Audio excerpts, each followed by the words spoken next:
New India live के दर्शकों नमस्कार। दर्शकों मैं सुनील मान। दर्शकों, डाकल गांव में एक साध्वी ने तपस्या की थी, काफ़ी मामला गरमाया था और उसी मामले को लेकर उसी गांव के डाकल के जो सरपंच है हमारे साथ हैं। आज पेटवाड़ आए हुए हैं यहाँ पे।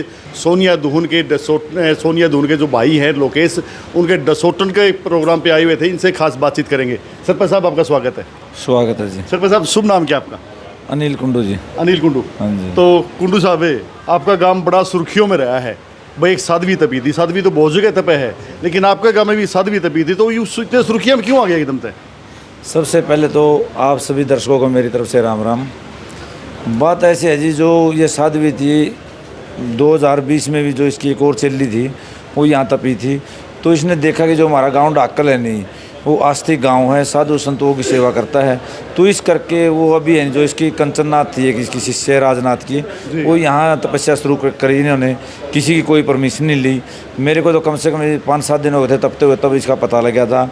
और एक इसकी जो मीडिया वाले थे आप जैसे, उनके कारण नहीं वीडियो वायरल होगी, ये पूरे अपने स्टेट में, देश में, विदेश में चली। तो इन्होंने 31 दिन तपस्या करीब 31 दिन के बाद हमने भंडारा किया। 13 तारीख का भंडारा था। भंडारा पूर्ण रूप से आपको बीच में मैं रुकता हूँ। मैं 31 की आप कह रहे 31 दिन की तपस्या थी। एक जो महिला है, चाहे वो साध्वी हो, 31 दिन तक वो सही रह सकती है?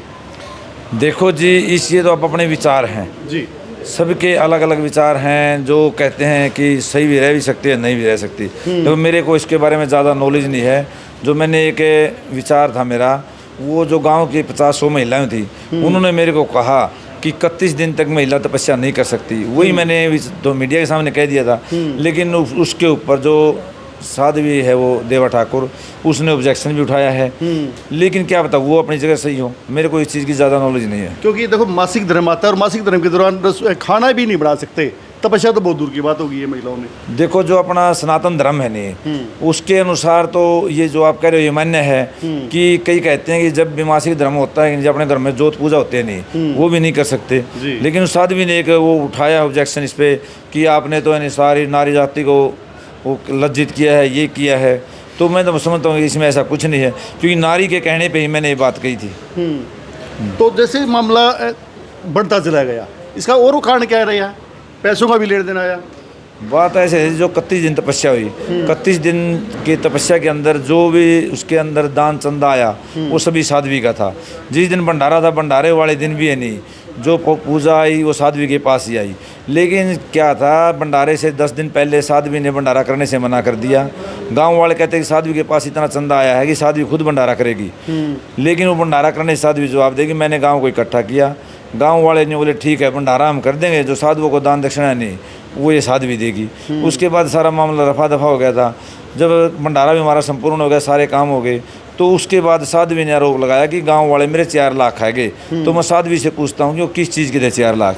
उसने कोई वहाँ धर्मशाला बनाई हो, कोई गौशाला बनाई हो, मंदिर बनाया हो, किसी लड़की की मैरिज की हो, फिर तो वो कह भी सकती है। जबकि उसके पास 40-50 लाख रुपये आए थे। 4 लाख की बात आई, 4 लाख किस चीज़ में लेन देन हुआ? वो किसी चीज़ में नहीं पता क्या, जो भंडारा के रुपये गांव ने इकट्ठे किए थे नहीं, उनमें से 3,88,000 रुपये बच गए थे। साध्वी की नज़र उन पे थी कि ये भी मेरे को देवें गांव वाले। गांव वाले ये बोले कि हमारे पैसे हमने इकट्ठे किए हैं, ये जो यहाँ काली माता का मंदिर उस पर लगाएंगे।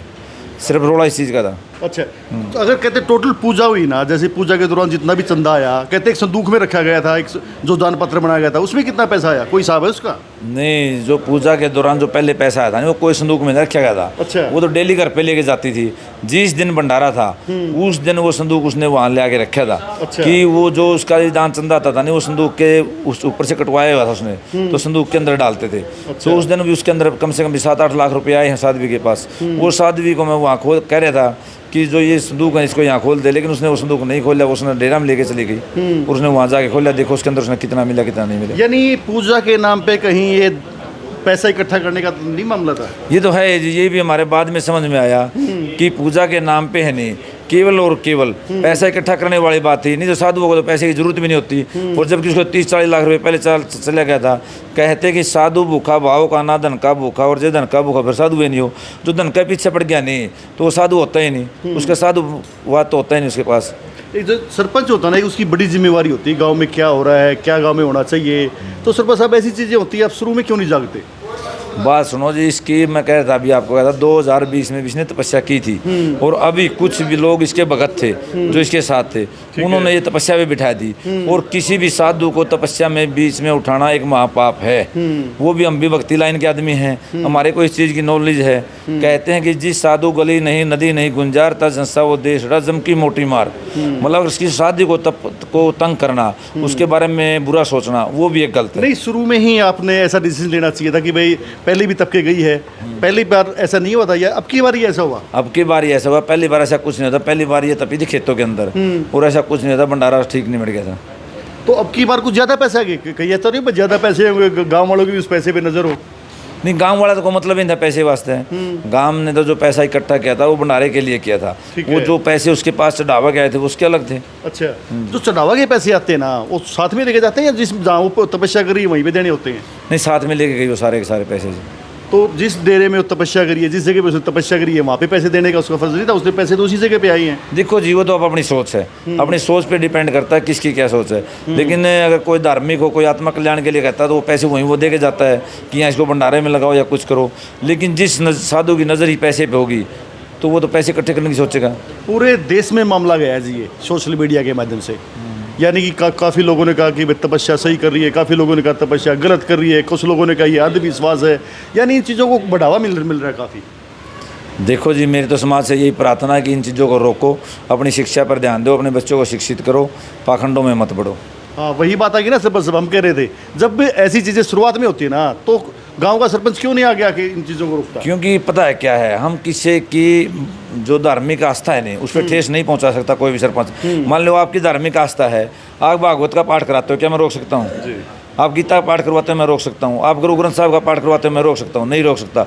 धार्मिक आस्था जहाँ भी किसी की होगी वहाँ सरपंच है नहीं विधन नहीं डाल सकता। अगर और कोई भी काम हो गाँव के अंदर तो सरपंच कह सकता है, लेकिन धार्मिक जहाँ भी आ जाए चीज़ तो वहाँ सरपंच अड़चन नहीं डाल सकता। इस मामले में आपकी एंट्री कैसी हुई? इस मामले में वही कह रहा था मैं कि 8-10 दिन के बाद जो ये मामला वायरल होया, एकदम जो हमारी मीना कुंडू थी वो उसका डांस था, लोगों ने मेरे को कहा कि वहाँ डांस चल रहा है। मैंने साध्वी को जो जाके कहा कि इस डांस को रोको पहले, तो साध्वी ने अगले ही दिन से डांस रोक दिया। उसके बाद मेरी इसमें एंट्री हो गई। फिर उसके बाद वो साध्वी है नहीं, साध्वी का फ़ोन आया मेरे पास कि सरपंच साहब भंडारा लगाना है। तो मैंने गांव वाले से राय ली, गांव वाले जवाब देंगे कि भंडारा हम नहीं लगाएंगे, साध्वी के पास काफ़ी पैसा है, भंडारा साध्वी लगाएगी। साध्वी जोली मैं तो उठ के चली जाऊँगी यहाँ से, जबकि भंडारा पूरे इंडिया के अंदर वायरल हो चुका था। तो मैंने गांव इकट्ठा किया, मगर जो लोग आएंगे नहीं वो भंडारा के नाम पे गांव में आएंगे, अगर वो यहाँ से भूखे जाओगे तो वो गांव की बदनामी है। मैं भंडारा तो होगा, अब भंडारा तो अपन करना मजबूरी है। फिर गाँव वाले जवाब दिए, फिर मैं सामने आया गाँव के, मैंने कहा कि भंडारा करो, अगर गाँव वाले कुछ देवें तो ठीक है, नहीं सारा खर्चा मैं लगाऊंगा। अभी आपने एक बात कही कि जैसे वहाँ पे डांस भी होने लगा है, यानी कि एक तरफ से पूजा हो रही है और एक तरफ डांस हो रहा है, वो भी अलग तरह के गानों पे, तो उसको किस रूप में देख रहे हैं आप? नहीं देखो जी, जो डांस था नहीं वो अलग तरह के गानों पे नहीं था, वो धार्मिक पे था। जो ये यूट्यूबर है नहीं वो उसको एडिट करके वो एडिट करके दूसरा गाना लगा देते थे। अच्छा। हाँ, वहाँ तो सिर्फ और सिर्फ धार्मिक गानों पे ही लेडीज़ नाचती थी सत्संग के रूप में, लेकिन उनका नाचने का तरीका थोड़ा ऐसा था कि जिससे नहीं वो वायरल हो गई। सरपंच साहब, कहीं आप इस मामले में मिट्टी तो नहीं डाल रहे कि भाई गाँव की बेइज्जती होगी? नहीं, ऐसा कुछ नहीं है जी। मैंने तो बल्कि कहा साध्वी को जाके, मगर आप अपना क्योंकि जो गाने थे ना, जो स्टेप था उसके अनुसार ही था। नहीं, ऐसा कुछ नहीं है जी। ये स्टेप तो कई गानों के सेम होते हैं। कई बार आप देखते हो कि प्रधानमंत्री हमारे नरेंद्र मोदी जी कहते कुछ हैं, लेकिन लोग उसको एडिट करके कुछ लगा देते हैं, लेकिन सेम टू सेम वो आ जाती है, वही सेम गाने की होती है। आप डांस है नहीं, हर गाने पे ऐसा ही होता है, सेम टू सेम। अगर किसी ने गलत आपको तोड़ मोड़ के पेश किया, आप उन लोगों के खिलाफ आपने केस क्यों नहीं करवाया? नहीं, मैंने है नहीं वीडियो वायरल करी जी, सभी मतलब जो थी मीडिया कर्मी उनको एक तरफ से कहा कि मैं तो आपके साथ है नहीं लीगल कार्रवाई करूँगा, उसी दिन से इन्होंने वीडियो डिलीट कर दी।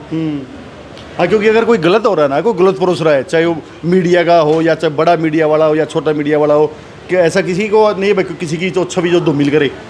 ये तो है जी। मैंने मतलब सभी मीडिया वालों को एक ही बार ही समझाया था, वो मेरी वीडियो नहीं खूब वायरल भी हुई, और उसके बाद किसी भी मीडिया वाले ने कोई गलत काम नहीं किया वहाँ। अगर अब बात करें तो मामला सुलझ चुका है या मामला आगे और भी चलेगा? ये अब तो बिल्कुल सुलझ चुका है जी। अब कोई नहीं, हमारा आपस में नहीं समझौता हो गया, जो साध्वी ने माफ़ी मांग ली हमारे से आके कि मेरी गलती है।